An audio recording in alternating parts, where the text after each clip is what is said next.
ಎಲ್ರಿಗೂ ನಮಸ್ಕಾರ ಸ್ನೇಹಿತರೆ.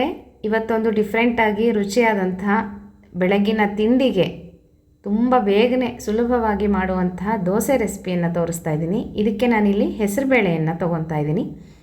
1 ಕಪ್ ಅಳತೆಯಲ್ಲಿ ತೋರಿಸ್ತಾ ಇದ್ದೀನಿ. ನೀವು ಲೋಟದ ಅಳತೆಯಲ್ಲೂ ಸಹ ಹಾಕೋಬೋದು. ನಾನಿಲ್ಲಿ 1 ಕಪ್ಪಿನ ತುಂಬ ಹೆಸರುಬೇಳೆಯನ್ನು ತೊಗೊತಾ ಇದ್ದೀನಿ. ಇದನ್ನು ಚೆನ್ನಾಗಿ ತೊಳೆದು ನೀರಿನಲ್ಲಿ ನೆನೆಸಬೇಕು. ಸುಮಾರು ಒಂದು ಅರ್ಧ ಗಂಟೆ ಅಷ್ಟಾದರೂ ನೆನೆದ್ರೆ ತುಂಬ ಚೆನ್ನಾಗಿ ಬರುತ್ತೆ.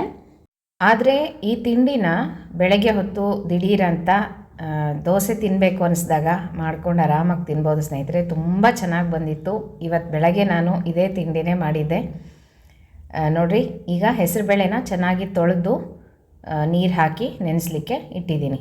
ಈಗ ನಾವು ಫಸ್ಟಿಗೆ ಚಟ್ನಿ ಮಾಡ್ಕೊಂಬಿಡೋಣಂತೆ. ಕಾಯಿ ಚಟ್ನಿಗೆ ಏನೇನೆಲ್ಲ ಹಾಕಬೇಕು, ದಿಢೀರಂತ ಕಾಯಿ ಚಟ್ನಿ ಹೇಗೆ ಮಾಡ್ಕೊಳ್ಳೋದು ಅಂತ ನಿಮಗೆ ತೋರಿಸ್ಕೊಡ್ತೀನಿ. ಈ ದೋಸೆಗೆ ತುಂಬ ಚೆನ್ನಾಗಿರುತ್ತೆ ಕಾಯಿ ಚಟ್ನಿ. ಹಾಗೇನೂ ತಿನ್ಬೋದು, ಯಾಕಂದರೆ ಇದರಲ್ಲಿ ಹಸಿಮೆಣಸಿನ್ಕಾಯಿನೂ ಹಾಕ್ಕೊಂಡು ರುಬ್ಕೊಂಡ್ರೆ ತುಂಬ ರುಚಿ ಇರುತ್ತೆ. ಮತ್ತು ಚಟ್ನಿ ಇಷ್ಟಪಡೋರು ನೋಡಿರಿ, ನಾನಿಲ್ಲಿ ಒಂದು ಮಿಕ್ಸಿ ಜಾರ್ಗೆ ಒಂದಷ್ಟು ಕಾಯಿ ತುರಿಯನ್ನು ಹಾಕ್ತಾಯಿದ್ದೀನಿ. ಇದಕ್ಕೆ ಖಾರಕ್ಕೆ ತಕ್ಕಷ್ಟು ಹಸಿಮೆಣಸಿನ್ಕಾಯಿನ ಹಾಕಬೇಕು. ಖಾರಕ್ಕೆ ನೋಡ್ಕೊಂಡು ಹಾಕ್ಕೊಳ್ರಿ, ಯಾಕಂದರೆ 1 ಅಥವಾ 2 ನಾವು ಹಿಟ್ಟು ರುಬ್ಬುವಾಗ ಹೆಸರುಬೇಳೆ ಜೊತೆಗೆ ಹಸಿಮೆಣಸಿನ್ಕಾಯಿ ಹಾಕಬೇಕಾಗತ್ತೆ. ಹಾಗಾಗಿ ಚಟ್ನಿಗೆ ನೋಡ್ಕೊಂಡು ಹಾಕ್ಕೊಳ್ರಿ. ನಾನಿಲ್ಲಿ 2 ಹಸಿಮೆಣಸಿನ್ಕಾಯಿನ ಚಟ್ನಿಗೆ ಹಾಕ್ತಾಯಿದ್ದೀನಿ. ಸ್ವಲ್ಪ ಶುಂಠಿ ಮತ್ತು ಒಂದು ಸ್ವಲ್ಪ ಹುರ್ಗಡ್ಲೆ, ಸ್ವಲ್ಪ ಗಟ್ಟಿ ಬರುತ್ತೆ, ಟೇಸ್ಟು ಸಹ ಚೆನ್ನಾಗಿರುತ್ತೆ ಹುರ್ಗಡ್ಲೆ ಹಾಕಿದ್ರೆ. ಮತ್ತು ಹುಣಸೆ ಹಣ್ಣು ಒಂದು ಸ್ವಲ್ಪ ಹುಳಿಗೆ, ಮತ್ತು ರುಚಿಗೆ ತಕ್ಕಷ್ಟು ಉಪ್ಪು, ಇದಿಷ್ಟನ್ನು ಹಾಕಿಬಿಟ್ಟು ಸ್ವಲ್ಪ ಜೀರಿಗೆ ಹಾಕಬೇಕು. ಮತ್ತು ಒಂದು ಸ್ವಲ್ಪ ಬೆಲ್ಲ ಹಾಕ್ತಾಯಿದ್ದೀನಿ ನಾನಿಲ್ಲಿ, ಬೆಲ್ಲದ ಪುಡಿಯನ್ನು. ಜೀರಿಗೆ ಹಾಕಿ ಒಂಚೂರು ಇಂಗನ್ನು ಹಾಕಬೇಕು. ಇದಿಷ್ಟನ್ನು ಹಾಕಿ ಚೆನ್ನಾಗಿ ರುಬ್ಕೊಂಡ್ಬಿಟ್ರೆ ದಿಢೀರಂತ ಕಾಯಿ ಚಟ್ನಿ ರೆಡಿ ಆಗುತ್ತೆ. ತುಂಬ ರುಚಿ ಇರುತ್ತೆ ಸ್ನೇಹಿತರೆ ದಿಢೀರಂತ ಚಟ್ನಿ ಮಾಡ್ಕೊಳ್ಳೋದು. ಇದು ಇಡ್ಲಿಗೂ ಸಹ ತುಂಬ ಚೆನ್ನಾಗಿರುತ್ತೆ. ನೋಡಿರಿ, ನಾನಿಲ್ಲಿ ಚಟ್ನಿ ರುಬ್ಬಿ ಆಯಿತು. ಇದನ್ನು ಒಂದು ಬಟ್ಲಿಗೆ ತೆಕ್ಕೊಂಡ್ಬಿಟ್ಟು ಅಷ್ಟೊತ್ತಿಗೆ ಹೆಸರುಬೇಳೆನೂ ಚೆನ್ನಾಗಿ ನೆಂದಿರುತ್ತಲ್ಲ, ಸುಮಾರು ಒಂದು ಅರ್ಧ ಮುಕ್ಕಾಲು ಗಂಟೆ ನೆನೆಸಿದ್ದೀನಿ ನಾನು ಹೆಸರುಬೇಳೆ. ಬೆಳಗ್ಗೆ 6 ಗಂಟೆಗೇ ನೆನೆಸಿದ್ದೆ.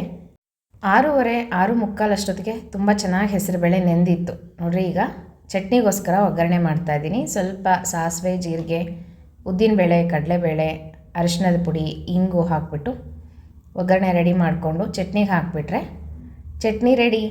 ತುಂಬ ರುಚಿ ಇತ್ತು ಸ್ನೇಹಿತರೆ, ಟ್ರೈ ಮಾಡಿರಿ. ಮಕ್ಕಳಿಗೂ ಅಷ್ಟೇ ತುಂಬ ಇಷ್ಟ ಆಗುತ್ತೆ. ಬಿಸಿ ಬಿಸಿಯಾಗಿ ತಿಂದೆ ಕ್ರಿಸ್ಪಾಗಿರುತ್ತೆ. ಮತ್ತು ಡಬ್ಬಿಗೂ ಸಹ ಹಾಕ್ಕೊಡ್ಬೋದು.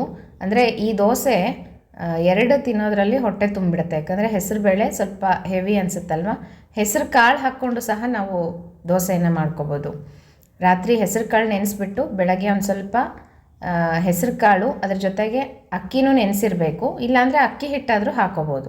ಈಗ ನೋಡಿರಿ ಸ್ನೇಹಿತರೆ, ಚಟ್ನಿ ರೆಡಿ ಆಯಿತು. ಈಗ ಚಟ್ನಿ ರುಬ್ಬಿದ್ನೆಲ್ಲ ಅದೇ ಜಾರ್ಗೆ ಹಾಕ್ಕೊಂಡು ಹೆಸರುಬೇಳೆಯನ್ನು ರುಬ್ಕೊತಾ ಇದ್ದೀನಿ. ಸ್ವಲ್ಪ ನೀರು ಹಾಕಿ ತೆಳುವಾಗಿ ರುಬ್ಬಬೇಕು. ಜೊತೆಗೆ ನಾನಿಲ್ಲಿ 1 ಹಸಿಮೆಣಸಿನ್ಕಾಯಿ, ಸ್ವಲ್ಪ ಶುಂಠಿ, ಸ್ವಲ್ಪ ಜೀರಿಗೆ ಇದನ್ನು ಹಾಕಿ ಚೆನ್ನಾಗಿ ನೈಸಾಗಿ ರುಬ್ಕೋಬೇಕು. ನಮಗೆ ದೋಸೆ ಹಿಟ್ಟು ಯಾವ ಹದಕ್ಕಿರುತ್ತೋ ಆ ಹದಕ್ಕೆ ನಾವು ಈ ಹೆಸರುಬೇಳೆನ ರೆಡಿ ಮಾಡ್ಕೋಬೇಕು. ನೋಡಿರಿ, ಸ್ವಲ್ಪ ನೀರು ಹಾಕ್ಕೊಂಡು ರುಬ್ಕೊಂಡು ತೆಳುವಾಗಿ ರುಬ್ಬಬೇಕು. ತುಂಬ ತೆಳು ಬೇಡ, ಸ್ವಲ್ಪ ಮೀಡಿಯಮ್ ಆಗಿ ಕಾಣಿಸ್ತಾ ಇದೆಯಲ್ಲ, ಈ ರೀತಿಯಾಗಿ ರುಬ್ಕೊಂಡ್ರೆ ಆಗುತ್ತೆ. ಈಗ ಹೆಸರುಬೇಳೆ ಎಲ್ಲ ರುಬ್ಬಿ ಆಯಿತು. ಇದಕ್ಕೀಗ ಅರ್ಧ ಬಟ್ಲಷ್ಟು ಅಕ್ಕಿ ಹಿಟ್ಟನ್ನು ಸೇರಿಸ್ತಾ ಇದ್ದೀನಿ. ನಾವು ಯಾವ ಬಟ್ಲಲ್ಲಿ ಹೆಸರುಬೇಳೆ ತೊಗೊಂಡಿದ್ವೋ 1 ಬಟ್ಲಷ್ಟು ಹೆಸರುಬೇಳೆ ಹಾಕಿದ್ದೆ, ಅದಕ್ಕೆ ಅರ್ಧ ಬಟ್ಲಷ್ಟು ಅಕ್ಕಿ ಹಿಟ್ಟು, ರುಚಿಗೆ ತಕ್ಕಷ್ಟು ಉಪ್ಪು ಹಾಕಿ ಚೆನ್ನಾಗಿ ಕಲಿಸ್ಕೊಂಡ್ಬಿಡ್ಬೇಕು ಹಿಟ್ಟನ್ನು.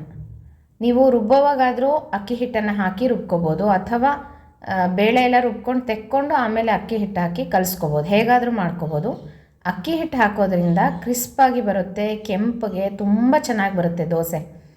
ನೋಡಿರಿ, ನೀರು ಹಿಡಿಯುತ್ತೆ ಅಂದರೆ ಇನ್ನು ಸ್ವಲ್ಪ ನೀರು ಹಾಕ್ಕೊಂಡು ದೋಸೆ ಬ್ಯಾಟರ್ ಥರ ನಾವು ಇದನ್ನು ರೆಡಿ ಮಾಡ್ಕೋಬೇಕು. ಇದನ್ನೇನು ನೆನೆಸೋ ಅಷ್ಟಿಲ್ಲ. ಈಗ ದಿಢೀರಂತಲೇ ನಾವು ದೋಸೆಯನ್ನು ಹಾಕ್ಬಿಡ್ಬೋದು. ನೋಡಿರಿ, ಈಗ ಹೆಂಚೆಲ್ಲ ಚೆನ್ನಾಗಿ ಕಾದಿದೆ. ಒಂದು ಸ್ವಲ್ಪ ಎಣ್ಣೆ ಹಾಕ್ಕೊಂಡು ನೀಟಾಗಿ ಒರೆಸ್ಕೊಂಡ್ಬಿಟ್ಟು ಒಂಚೂರು ಹಿಟ್ಟು ಹಾಕಿ ಹೆಂಚಿನ ಮೇಲೆ ತೆಗೆದುಬೇಡ. ಯಾಕಂದರೆ ಫಸ್ಟ್ ದೋಸೆ ಯಾರೂ ತಿನ್ನಬಾರ್ದು ಅಂತ ಹೇಳಿ ಹೀಗೆ ಮಾಡುವಂಥ ಪದ್ಧತಿ. ಹಾಗಾಗಿ ನಂತರ ನೋಡಿರಿ, ಹೆಂಚು ಚೆನ್ನಾಗಿ ಕಾದಿದೆ. ಈಗ ಒಂದು ಸ್ವಲ್ಪ ನೀರು ಹಾಕ್ಕೊಂಡು ಒರೆಸ್ಕೊಂಡು ದೋಸೆ ಹಾಕಿಬಿಟ್ರೆ ಎಷ್ಟು ದೊಡ್ಡದಾದರೂ ಬರುತ್ತೆ ಸ್ನೇಹಿತರೆ, ಅಷ್ಟು ಚೆನ್ನಾಗಿ ಬರುತ್ತೆ ದೋಸೆ ಮಾತ್ರ.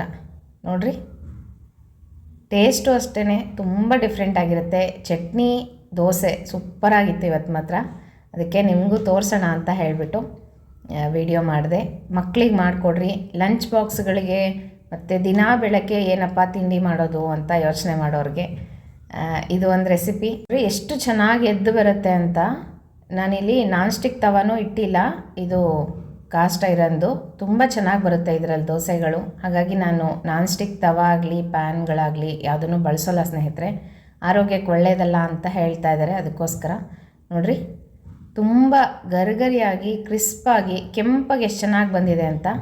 ನಮ್ಮ ಮನೆಯಲ್ಲಿ ಇದು ಹಂಚೇನು ತೊಗೊಂಡಿದ್ದೀನಿ ನಾನು. ಇದು ತುಂಬ ದೊಡ್ಡದಾಗಿದೆ ಸ್ನೇಹಿತರೆ. ಹಾಗಾಗಿ ದೊಡ್ಡ ಬರ್ನಲ್ಲಲ್ಲಿ ಇಟ್ಟರೂ ಸಹ ಸ್ವಲ್ಪ ದೊಡ್ಡದಾಗಿ ದೋಸೆ ಹಾಕಿಬಿಟ್ರೆ ಸುತ್ತು ಸ್ವಲ್ಪ ಬೆಳ್ಳಗಿರುತ್ತೆ. ಯಾಕಂದರೆ ಮಧ್ಯ ಚೆನ್ನಾಗಿ ಉರಿ ಬರುತ್ತೆ, ಸುತ್ತು ನಮಗೆ ಉರಿತಾ ಆಗೋದಿಲ್ಲ. ಅದಕ್ಕೋಸ್ಕರ ಹೆಂಚು ಕಾಯೋ ತನಕ ಸ್ವಲ್ಪ ಕಷ್ಟ. ನೋಡಿರಿ, ಈಗ ದೋಸೆ ರೆಡಿ ಆಯಿತು. ಕಾಯಿ ಚಟ್ನಿ ಜೊತೆಗೆ ಹೆಸರುಬೇಳೆ ದೋಸೆ ತುಂಬ ರುಚಿ ಇರುತ್ತೆ. ನೀವು ಸಹ ಟ್ರೈ ಮಾಡಿರಿ. ನಾನೀಗ ತೋರಿಸಿರೋ ಅಳತೆಯಲ್ಲಿ ಸುಮಾರು 8ರಿಂದ 10 ದೋಸೆ ಮಾಡ್ಬೋದು ಸ್ನೇಹಿತರೆ.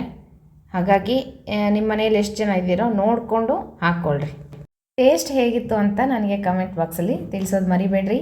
ಮತ್ತು ಮುಂದಿನ ವಿಡಿಯೋ ಒಟ್ಟಿಗೆ ಸಿಗೋಣ ಸ್ನೇಹಿತರೆ. ಎಲ್ರಿಗೂ ನಮಸ್ಕಾರ.